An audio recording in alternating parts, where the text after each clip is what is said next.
Hello, good morning. Today we start next definition of our economics, and that is value. So value is approached in two ways in economics, that are value in use and value in exchange. So here, what is meant by value in use and what is meant by value in exchange? Here,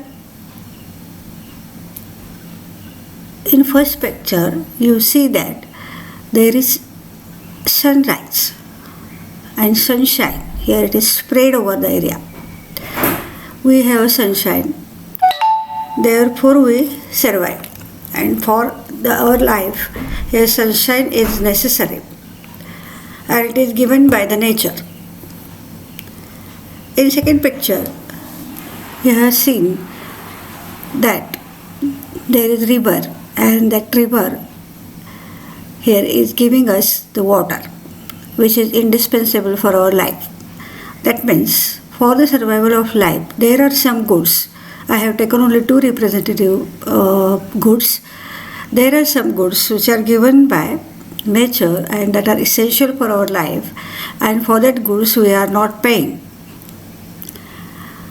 It is available by the nature as a free of charge. So the value of these goods, value of this sunshine, or here this water, or what is provided by nature, is very great in use, but zero in exchange. It means when we here use that sunshine or water, we are not paying to that sun or that river or that cloud or any form of nature. We are using it free for our life, and without this we are not survive. So here this is value use. Value ही पुढची term आहे इकॉनॉमिक्सची, आणि value in use याचा अर्थ आपल्या लाईफसाठी काही गोष्टींची आपल्याला गरज असते आणि त्याच्यासाठी आपण कुठल्याही प्रकारचं पेमेंट देत नाही, आणि ते आपल्याला निसर्गाकडनं मिळतं. निसर्ग आपल्याला ते फ्रीली अवेलेबल करून देत असतो, उधळण करत असतो असं आपण म्हणू शकतो मराठीमध्ये. Therefore they are called as free goods. What is meant by goods in economics? Commodity or anything this word is used, anything which satisfies your want. म्हणजे आपल्याला जिवंत राहण्यासाठी आपल्याला सनशाईन किंवा वॉटर हेल्प करतात, किंवा त्याच्यामुळं आपण जिवंत राहतो. म्हणजे ती आपली जिवंत राहण्याची वॉन्ट सॅटिस्फाय करते. आता तुम्ही बघता ऑक्सिजन मिळतो आपल्याला हवेतून, एअरमधनं. ऑक्सिजन लेवल आपले 95 to 99 असेल तर आपण हेल्दी आहोत असं समजलं जातं. मग हा ऑक्सिजन आपल्याला कशातून मिळतो? हवेतून मिळतो, म्हणून आपण जिवंत राहतो. ह्या ऑक्सिजनच्या लेवलमध्ये थोडे जरी गडबड झाली तरी आपलं आयुष्य धोक्यात येतं. तर आता कोविड-19च्या बॅकग्राऊंडवर तर हे अगदी ऑक्सिजन लेवलमध्ये असणं हे खूप गरजेचं आहे. तुम्ही बघताय, आता वाचताय, बघताय, व्हॉट्सअपवर पोस्ट येतात की तुमची ऑक्सिजनची लेवल 95 अबाव पाहिजे. तर हे आपल्याला सगळं एअरमधनं मिळतं, आणि आपण जेव्हा एक्सरसाइज करतो तेव्हा ते एअरमधनं आपल्या बॉडीमध्ये जातं, आणि त्या बॉडीची आपण लेवल ती मेंटेन करायची असते ऑक्सिजनची, तर आपण जिवंत राहू शकतो. दुसरं उदाहरण आहे बघा पाण्याचं. पाण्याशिवाय आपण असणं हे कल्पनाच आपण करू शकत नाही. तर ह्या गोष्टी आपल्याला निसर्गाकडनं मिळतात, आणि त्याला आपण कुठल्याही प्रकारचं पेमेंट करत नाही. तुम्ही पेमेंट करता का?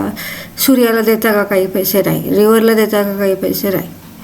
So these are free goods which are made available by the nature and which are essential for satisfaction of our want being alive. So here this is value use. And these goods are called as free goods. म्हणजे तेचं आपण payment करत नाही म्हणून त्याला इथं free goods असं म्हटलेलं आहे. दुसरा आहे ॲप्रोच तो व्हॅल्यू इन एक्सचेंज आहे. व्हॅल्यू इन एक्सचेंज इकॉनॉमिक गुड्सच्या बाबतीमध्ये आपण विचार करू शकतो. What is mean by economic goods? Economic goods in economics, economic goods are those goods for which we make the payment. In accountancy, only goods are meant as those commodities we satisfy our want as well as we are paying here for that. So here that is economic goods. Economic goods इकॉनॉमिक्समध्ये म्हणजे काय तर ज्या कमॉडिटीजसाठी आपण पैसे देतो आणि ज्या कमॉडिटीजचं trading करून लोक पैसे अर्न करतात त्याला आपण इकॉनॉमिक गुड्स असं म्हणतो. तर आता इथं या पिक्चरमध्ये काय आहे? हे सोलर सिस्टम्स आहेत. ही मोठे सोलर सिस्टम्स आहेत आणि ह्या सोलर सिस्टम्स सनशाईनच्या बेसवर काम करतात. म्हणजे सनशाईनचा वापर करून ह्या सोलर सिस्टम प्रोड्यूस केलेल्या आहेत आणि प्रोड्यूस करून त्याचा सेल केलेला आहे. तर इथं आपण पैसे देतो, त्याच्यामुळं सोलर सिस्टम ही झाली इकॉनॉमिक गुड्स आणि सनशाईन ही झाली व्हॅल्यू इन यूज. म्हणजे दोन्ही ठिकाणी सनशाईन आहे बघा. इथं पण सनशाईन आहे, इथं पण सनशाईन आहे. पण इथं सूर्याकडून सनशाईन आपल्याला मिळतो आणि आपण त्याला पेमेंट करत नाही. पण इथं जो सोलर सिस्टमचा प्रोड्युसर आहे तो सोलर सिस्टमचा प्रोड्युसर आपल्याकडून पैसे घेतो आणि ती सोलर सिस्टम आपल्याला देतो आणि ते सोलर सिस्टम ही सनशाईनची एनर्जी कन्व्हर्ट करून आपण त्याचा यूज आपल्या घरामध्ये करतो. So this is value in exchange and this is value in use. Value in use in case of free goods, value in exchange in case of economic goods. दुसरं example मी घेतले photographs. आता हे जे तुम्ही 2 photo बघता हे कशामुळं बघणं शक्य आहे आपल्याला? We are able to see because of this camera. In the absence of camera we cannot see here this beautiful pictures of the free goods which are provided by the sun and as well as this river. But we pay here for this camera and camera is economic goods. Again, when this water of river it is put into bottle by purifying it and when it is made available in the market and we pay here the 20 rupees for this bottle, so it becomes economic goods. When the free goods are put into bottle, free goods are put into packages and they are sold or bought, then they become economic goods. So here this is value in exchange. So in case of value in use, they are not paid but they are very much essential, they are indispensable for our life. In case of value in exchange, we pay for that and we make our life comfortable because of these goods. So here this is the approach of the term value, that is value in use and value in exchanges. So now next term is water diamond paradox of values. So in case of this water bottle, value in use is greater than value in exchange. So here there's few coins are that few rupees here that are showed. So in case of water, the value in use is greater than value in exchange. So here this value we pay here, it is very less. It is also economic goods, it is also economic goods, but it is essential. It is essential and it is paid by negligible amount. So here that is water diamond paradox of value. And in case of this diamond, value in exchange is high, but value in use is very zero. If we are not paying or if we are not having this diamond in our life, then we can survive also. It is not necessary to have a diamond for our life, but it is necessary this water bottle for our life. Therefore, there is paradox of values. Paradox of values, that means it is one extreme and it is another extreme. And its value in use is greater than value in exchange. Its value in exchange is greater than value in use. Crores of rupees are paid for diamond. Is it necessary for life? No. In order to show our status, we pay for that diamond. In order to show our status, we pay for that diamond, which is not necessary for our life. We want to show people that I have diamond of this crores of rupees. And some people, they like to use that jewelry of diamond, so they purchase it. But if they are not using, then no effect on our life. Its value in use is very less, very, very less. All persons are not having diamonds. Only few people, here they are having diamonds and they are using diamonds. If they are not using, there is no effect on their life at all. And here, in case of water bottle, its consumption is compulsory. Without the consumption of this water, here we cannot survive. So this water diamond paradox of values, here it is very important concept in economics. तर आता हे water diamond paradox of values काय आहे?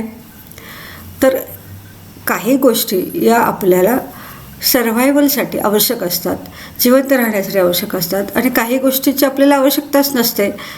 मग काही कमॉडिटीजची value in is very high असते आणि value in exchange is very low असते. इथं आपण वॉटर बॉटलला किती पैसे मोजतो? 20 रुपीज, 25 रुपीज. इथं आपण किती देतो? Crores of rupees. It may here or may not be possible for any all the persons.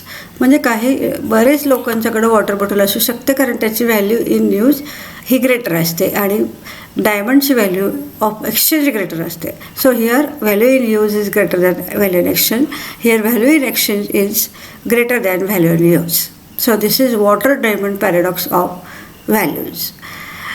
So now next term, wealth. What is meant by wealth? Wealth is anything which has market value and can be exchanged for money. Wealth त्याचा असा अर्थ होतो संपत्ती, असं आपण त्याचं Marathi translation आहे. पण आपण आता इथं वेल्थ हा शब्दच यूज करायचा आहे. वेल्थ त्याचा अर्थ काय होतो? Any commodity, any product, anything which has market value and can be exchange for money. म्हणजे ती वस्तू आपण जेव्हा पजेस करतो आणि मार्केटमध्ये जाऊन त्याला व्हॅल्यू असते, तर अशा कमोडिटीजना टुगेदर कलेक्टिवली वेल्थ असं म्हणतात. वेल्थचे कॅरेक्टरिस्टिक्स काय आहेत बघा. पहिलं कॅरेक्टरिस्टिक आहे युटिलिटी. आता त्याने इथं फर्निचरचं एक्झाम्पल दिलं आहे. कुठलंही एक्झाम्पल आपण घेऊ शकतो. मी आहे तेच एक्झाम्पल्स इथं रिपीट केलेले आहेत. युटिलिटी हे याच्यासाठी आपण utility, what is mean by utility? We learn utility means want satisfying power of commodity. So here I have taken the same example again, mobile and here computer. It has want satisfying power because of its hardware and software. Therefore we can learn and I can teach. So therefore it has utility. So it is wealth.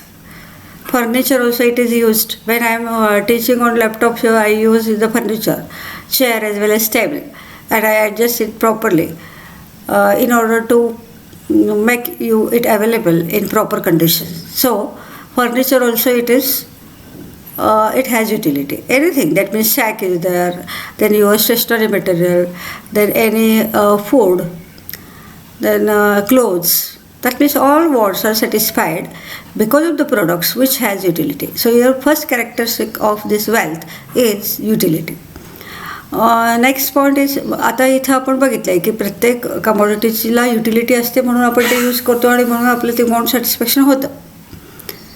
मग पहिलं characteristics काय आहे वेल्थचं? Utility. युटिलिटीची term आपण शिकलेलो आहोत मागच्या लेक्चरमध्ये. Now next is scarcity. Scarcity means economic goods. All economic goods means goods which are paid that are called as economic goods. In case of economic goods, there should be a scarcity, otherwise we cannot purchase. If it is available free, then we cannot purchase. As it has scarcity, so it is known as wealth. आता या स्केअरसिटीसाठी आपण डायमंडचं example घेऊ शकतो. डायमंडची स्केअरसिटी असते. Diamond असं सहजासहजी available होत नाही. म्हणजे चांगल्या प्रकारचं डायमंड, म्हणजे जो अगदी एकदम कॉस्टली असतो आणि त्याच्या क्वांटिटीज ह्या अगदी खूप फ्यू असतात, असं चांगल्या प्रतीचे डायमंड हे एक्झाम्पल आपण वेल्थसाठी ह्याच्यासाठी घेऊ शकतो. तर वेल्थ म्हणजे आपण सगळ्याच गोष्टीला वेल्थ म्हणतो की ज्याची युटिलिटी आहे, ज्याला स्केअरसिटी आहे. आणि नेक्स्ट स्केअरसिटी याचा अर्थ कमतरता किंवा very few goods are available. So here that position is called as scarcity. Next is transferability, म्हणजे we can transfer from one place to another. मग त्याच्यासाठी एक्झाम्पल त्याने कुठलं घेतलं, हे ट्रान्सफरेबिलिटीसाठी एक्झाम्पल कुठलं घेतले त्याने, vehicle and jewellery and others also which can be transfer. That means इथं आपण समजा ज्वेलरी घेतली तर आपण ते ट्रान्सफर करू शकतो. त्याच्या दोन्ही अर्थाने आपण म्हणू शकतो ट्रान्सफर, म्हणजे एका पर्सनकडून दुसऱ्या पर्सनकडे त्याची ओनरशिप ट्रान्सफर होऊ शकते, त्याची पोझेशन ट्रान्सफर होऊ शकते, किंवा एक फॉर्म आपण बदलून दुसरा फॉर्म त्याचा तयार करू शकतो. म्हणजे आता समजा तुम्ही इथं 10 ग्रॅम गोल्ड घेतलं, तर 50,000 तुम्ही दिले, तर परत तुम्हाला 50,000ची जर नेसेसिटी असेल तर ते तुम्ही गोल्ड मार्केटमध्ये विकू शकता. You can sell and you can change the form of this jewellery. That is here transfer of the form, transfer of the ownership, transfer of the possession. Here it can be made in case of jewelry or vehicle also. So it is called as wealth. Now last characteristics of wealth is externality. That means all those products, all those that economic goods that are external to you. That means that are separated from your body, that are separated from your soul. म्हणजे काय असते तर bag, chair असं त्याने म्हटलं आहे. म्हणजे हे आपल्यापासून वेगळे असतात. म्हणजे ह्याचं इथं असं म्हणायचं आहे की ज्या फिजिकल कमॉडिटीज असतात त्या वेल्थ असतात म्हणजे इकॉनॉमिक्समध्ये. आता एक्सटर्नल क्वालिटीज, एक्सटर्नल कमॉडिटीज आणि इंटरनल व्हॅल्यूज काय असतात बघा. For example my teaching skill or singing skill cannot be separated from him and cannot be exchange for money. म्हणजे एखाद्याचं टीचिंग स्किल, एखाद्याचं डान्सिंग स्किल, एखाद्याचं सिंगिंग स्किल हे त्याच्यापासून आपण सेपरेट करू शकत नाही. त्याला इंटरनॅलिटी म्हणतात. आता इथं हा एक्सटर्नॅलिटी याचा अर्थ तुमच्या बॉडीपासून किंवा तुमच्या सोलपासून एक्सटर्नल असलेल्या गुड्स हे आपण वेल्थ असं कन्सिडर करतो इकॉनॉमिक्समध्ये. म्हणजे इथं बॅग असू दे, चेअर असू दे, पेन असू दे, पेन्सिल असू दे, मोबाईल असू दे, ते तुम्ही सेपरेट करू शकता. So that is externality. So here these are 4 characteristics of wealth. आता इन जनरल लँग्वेजमध्ये एक्सटर्नॅलिटीसाठी आपण काय म्हणतो की हां ह्याचं सिंगिंग स्किल आहे, ह्याचं व्हॉईस इतकं चांगलं आहे, पण तो व्हॉईस दुसऱ्या कोणाला देऊ शकत नाही. का टीचिंग स्किल हे दुसऱ्या कोणाला देऊ शकत नाही. म्हणजे टीचिंग स्किल तुमचं यूज करून तुम्ही टीचिंग करू शकता. आणि ज्यावेळेस टीचिंग स्किल एखाद्या टीचरकडे असतं तेव्हा ते स्किल एक वेल बॉर्न असतं आणि ते तुम्ही सेपरेट करू शकत नाही. तसं इन जनरल लँग्वेजमध्ये आपण म्हणतो की ही त्याची संपत्ती आहे, त्याचा आवाज ही त्याची संपत्ती आहे असं आपण म्हणू शकतो. वेल्थ आहे असं पण म्हणू शकतो. पण इकॉनॉमिक्समध्ये तसं म्हणू शकत नाही. इकॉनॉमिक्समध्ये ज्या गुड्स त्या एक्सटर्नल आहेत म्हणजे तुम्ही तुमच्यापासून सेपरेट करू शकणाऱ्या गोष्टीच फक्त इथं एक्सचेंज करू शकता, त्यालाच इथं वेल्थ असं म्हटलेलं आहे. इकॉनॉमिक्समध्ये काही ह्याच्या डेफिनेशन्स वेगळ्या आहेत. तुमच्याकडं जर नेचरने दिलेले जे क्वालिटीज आहेत त्या क्वालिटीजला जनरल लँग्वेजमध्ये इट इज हर वेल्थ असं म्हणतो आपण. हां ह्याचा आवाज चांगला आहे, हो हा गिफ्टेड आहे असं पण म्हणतो, नेचरकडून गिफ्टेड आहे असं म्हणतो. तशा प्रकारचे जे काही गिफ्टेड व्हॅल्यूज असतात ते तुम्ही वेल्थ म्हणून इकॉनॉमिक्समध्ये कन्सिडर करू शकत नाही. तुमच्यापासून वेगळ्या असलेल्या कमोडिटीज ज्या एक्सचेंज होतात त्यालाच आपण फक्त वेल्थ असं म्हणू शकतो. Now next term is I think here it is over. So today we stop here. Thank you very much.